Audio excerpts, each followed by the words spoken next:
We are taught from a very young age that ignoring an insult proves our maturity. In reality, it just proves we are safe to attack. You are sitting in a boardroom and a colleague casually talks over you, subtly reframes your data as their own, and smiles at the room like it was a harmless accident.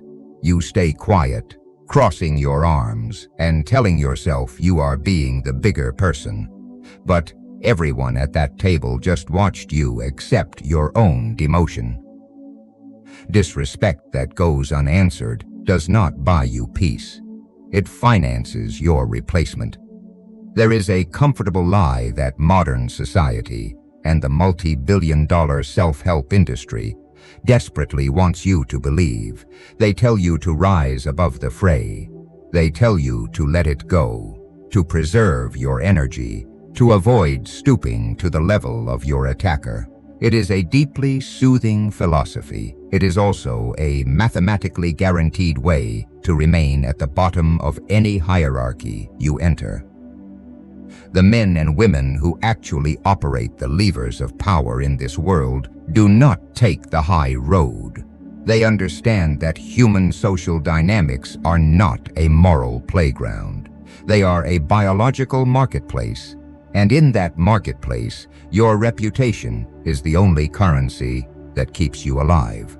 When someone disrespects you, whether it is a sarcastic remark from a date in a crowded restaurant or a condescending email blindly copied to your manager, they are not making a mistake. They are running a status probe. They are tossing a rock at your perimeter fence to see if the electricity is actually turned on. What happens in the next 10 seconds dictates the trajectory of your relationship with everyone watching.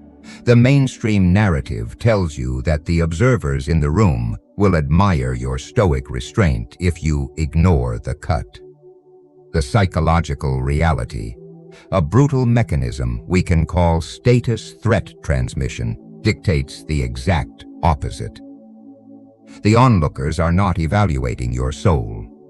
They are running a primal unconscious calculation. When a boundary infraction goes unpunished, the audience instantly codes you as compliant. The silence you thought was a moral shield is interpreted by every primate in the room as submission. This is how the social tax is quietly levied against you. It starts small. You walk away from a subtle insult from a friend, and a month later, you realize your boundaries are being treated as suggestions. You ignore a colleague's passive-aggressive joke, and a year later, you are passed over for a leadership role by the very executives who witnessed it. You did not lose that promotion in the boardroom.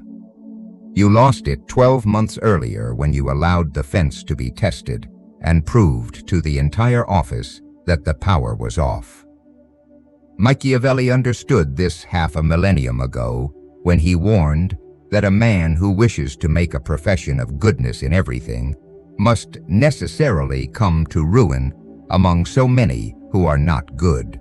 This brings us to the core distinction between the prey and the player. The target reacts to the insult. The architect adjusts the hierarchy. The people who get systematically used in life believe they only have two choices when attacked. They can either swallow the disrespect to keep the manufactured peace, or they can explode in a fit of righteous anger. Both are catastrophic failure modes. Swallowing it slowly erodes your standing, but throwing a tantrum surrenders the only thing that matters in a power dynamic: emotional control. The aggressor wants you to react. They want you hot, flushed, and entirely uncalibrated. The moment you raise your voice or rush to defend yourself, you have handed them the remote control to your nervous system. But if passive silence destroys your standing, and emotional explosion destroys your leverage, what remains? The operators who actually run the board know that every threat must be answered. But the fatal mistake of the amateur is believing the answer has to happen on the attacker's clock. When you allow an antagonist to dictate the timing of your reaction, you have already conceded the match. True strategic supremacy begins with the law of temporal dislocation, the absolute refusal to let an insult choose the hour of its verdict. The primitive brain screams for immediacy. It demands an instant, symmetric strike back to soothe the burning of wounded pride. But the moments immediately following a public or private slight are the most hazardous seconds in any professional or social interaction. This is due to a well-documented psychological glitch known as the hot-cold empathy gap. Under the sudden pressure of a status threat, your nervous system floods with cortisol and adrenaline, narrowing your cognitive peripheral vision and locking you into an ancient fight-or-flight feedback loop. In that hyper-reactive state, you are functionally operating as the least intelligent version of yourself. Any response you formulate in those initial 30 seconds is not a strategy. It is an animal reflex. High-status operators recognize this biological trap and actively weaponize it against their opponents. When a status probe lands in a high-stakes environment, the architect does not offer a defensive counter-argument or an angry retort. Instead, they deploy what is known as a neutral baseline response. This can be a slow, unblinking look, a long, deliberate pause that forces the room to sit in the awkward silence the attacker created, or a quiet, flatly delivered phrase like noted or continue. This total absence of emotional feedback strips the antagonist of their primary objective, validation. It leaves them standing in the open, wondering if their strike landed, while you remain entirely unreadable. You have absorbed the input, but you have starved the spark of the oxygen it needs to ignite an immediate explosion. By decoupling the insult from the response, you pull the conflict out of the hot zone and into a cold, clinical space where strategy becomes possible. This temporal gap allows you to ask the questions that actually matter. Who is this person to me in the long term? What specific incentive drove them to risk this attack right now? Who in the audience are they trying to impress? And what structural vulnerability did they just expose by stepping out of line? Once you are operating in this cold state, your anger is no longer a liability. It is a highly concentrated resource. You are no longer looking to win a petty shouting match. You are calculating the exact angle, medium, and timeline required to permanently neutralize the threat. The response that arrives days, weeks, or even months later carries an entirely different level of lethality than a hot-headed comeback. When the consequence is separated from the event, the attacker cannot easily model your behavior. They cannot trace a direct line between their action and the sudden, quiet collapse of their leverage. They find a contract mysteriously unrenewed, a critical alliance suddenly dissolved, or a strategic resource rerouted away from their department, and they are left guessing whether it was a calculation or a coincidence. This unpredictable timing turns you into an unmodelable threat in your social or professional ecosystem. People instinctively begin to tread carefully around an individual whose retaliation doesn't announce itself with a bark, but operates like a hidden undertow. But controlling the clock is only the first dimension of the game, because once you have mastered the timeline, you must master the altitude of the strike itself. Mastering the altitude of the strike means recognizing that the ultimate trap in human nature is the instinct towards symmetry. When someone slights you at a low level, your immediate animal impulse is to match their energy, to meet them exactly where they stand, and to prove you can beat them at their own game. Here is the sharp truth you must look squarely in the eye, the moment that should sting before it clarifies. If you find yourself constantly locked in draining, petty conflicts with manipulative people, it is not because you are a victim of bad luck. It is because the signals you broadcast and the incentives you create have advertised that you are available for that specific level of combat. By engaging in a matching, tit-for-tat exchange, you are silently informing the aggressor and everyone watching that you belong in the mud with them. You are validating the premise that their opinion of you carries weight. We must return to the foundational law of the operator. The target reacts to the insult. The architect adjusts the hierarchy. The moment you trade passive-aggressive barbs in a workplace digital channel, or try to win a petty argument in a social setting, you have conceded that the altitude of the attack is a legitimate place for you to spend your currency. You have handed a low-status player the ultimate prize, the power to pull you out of your strategic orbit and drag you down into a personal fistfight where your vision collapses. The high-status operator bypasses this trap through a mechanism called altitude refusal. Consider a modern professional setting where a colleague attempts to undermine your position by throwing a condescending jab into a group dynamic. The amateur rushes to draft a clever, defensive reply, attempting to preserve their dignity while trading blows. The architect does something entirely different. They refuse to acknowledge the emotional undertone of the provocation. They reply with an icy, hyper-professional brevity that addresses only the cold facts. Or they look right through the individual, treating the hostility not as a personal insult, but as a minor, slightly embarrassing administrative error on the part of the speaker.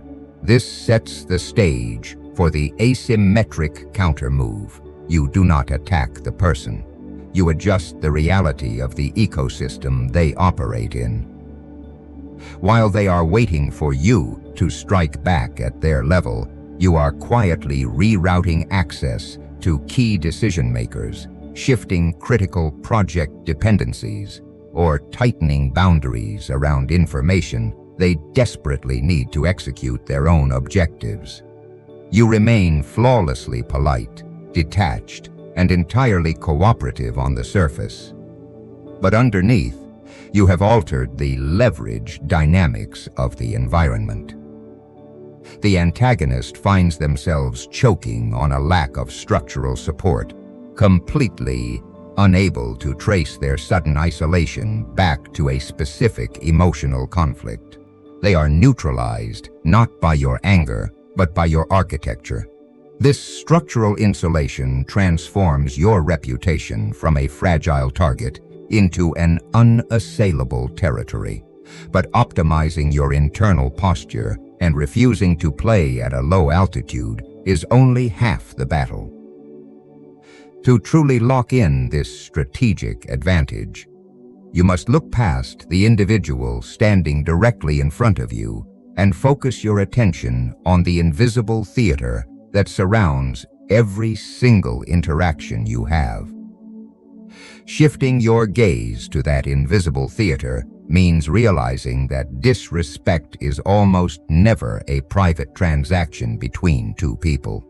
Even if you are standing alone with an antagonist in a closed office, the ghost of an audience is always present in the room, because the predator will always tell the story of their victory, and your own psyche will carry the memory of your submission. Every interaction is a broadcast to the collective network. When someone tests your boundaries, they are running a public experiment to determine your social market pricing. They are establishing the exact exchange rate of your dignity.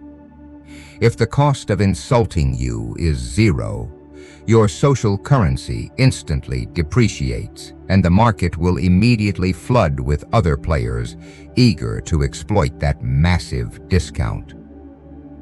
The onlookers in your office, your social circle, or your professional network are not passive observers. They are active investors in the hierarchy.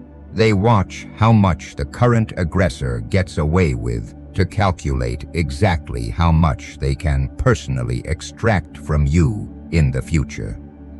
High-status operators do not think about the individual standing in front of them. They design their responses entirely for the benefit of the room.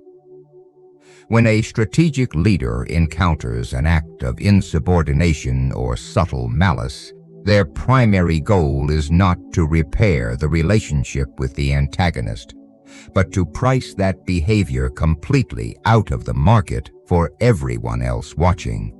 They do this by leveraging elite network dynamics and systemic boundaries. They don't engage in loud, dramatic confrontations that lower their own value and disrupt the environment. Instead, they make the consequences of disrespect quiet, structural, and transparently expensive. Imagine a professional scenario where a client or a cross-functional partner deliberately pushes past a boundary or acts with subtle arrogance during a high-stakes initiative. The amateur launches an immediate angry email chain demanding an apology and making a public spectacle that forces the entire team to take sides. The architect simply adjusts the institutional architecture. They quietly remove that partner from the high-visibility phases of the operation, reallocate resources to an alternative channel, and leave the antagonist to operate in a vacuum. The room watches the transition occur flawlessly, without any shouting, without any public drama, and they receive the broadcast loud and clear. Crossing this person does not result in a petty fight. It results in a quiet, irreversible erasure of your leverage. You are not punishing the attacker out of malice. You are setting a premium price on your presence. Once the price is established as non-negotiable and structurally absolute, the attacks approach 0 without you ever having to lift a finger again. The market self-corrects because nobody wants to buy a conflict they cannot afford. This is how true structural quiet is built around a powerful individual. The respect they are offered by their peers is not a product of affection or empty moral alignment. It is a direct function of the predictable, believable cost of crossing them. The Machiavellian operator does not spend their life fighting individual battles because they have successfully shifted the incentives of the entire social lifting system to do the heavy lifting for them. But once you have successfully executed this level of structural correction and established that high price for the room, a massive trap opens up that ruins 99% of men who attempt this strategy. It is the desperate, almost overwhelming urge to stand up, open your mouth, and explain exactly why you did it. This desperate need to explain yourself is the final, hidden string the crowd holds over your autonomy. When you step forward to justify your boundaries or defend your strategic corrections, you are quietly reversing every advantage you just gained. This is a psychological trap we can call explanatory submission.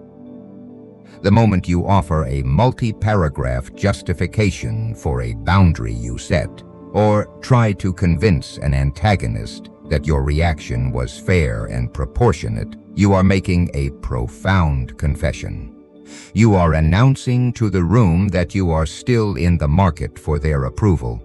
You are implicitly granting the listener the authority to review your decisions, weigh your motives, and pass judgment on your behavior. An action that requires a caption has already surrendered its power. The average person is terrified of the discomfort that follows a firm, unexplained boundary. They pass over a toxic colleague for a key project, or they completely cut off a manipulative social acquaintance, and then they immediately flood the zone with nervous explanations to prove they aren't the bad guy.